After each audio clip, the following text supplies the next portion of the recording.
इनमें से कौन सी अगुणित संरचना है? तो युग्मनज है और अंडाणु है, यानी कि ए और बी दोनों हो जाएगा, तो राइट आंसर डी हो जाएगा, ए और बी दोनों। तो चलिए अगला प्रश्न को देखते हैं।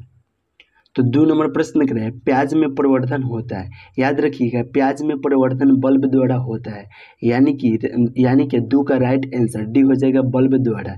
और एक प्रश्न इस तरह से भी पूछा जाता है कि लहसुन में परिवर्तन किसके द्वारा होता है? तो वह भी बल्ब द्वारा ही होता है, यानी प्याज और लहसुन में परिवर्तन बल्ब द्वारा ही होता है, यानी कि 2 का राइट आंसर डी हो जाएगा, बल्ब द्वारा। 3 नंबर प्रश्न कर रहा है, निम्नलिखित में से किस समूह में अगुणित पादप शरीर होता है?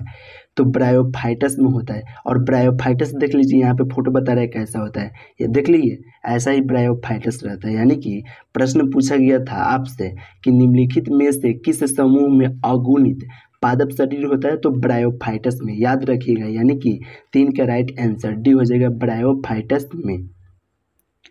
4 नंबर प्रश्न कर रहा है, पैरामीशियम में किस प्रकार का द्विविखंडन होता है? याद रखिएगा, पैरामीशियम में किस प्रकार का द्विविखंडन होता है? तो अनुप्रस्थ द्विविखंडन होता है, यानी कि 4 का राइट आंसर डी हो जाएगा, अनुप्रस्थ द्विविखंडन।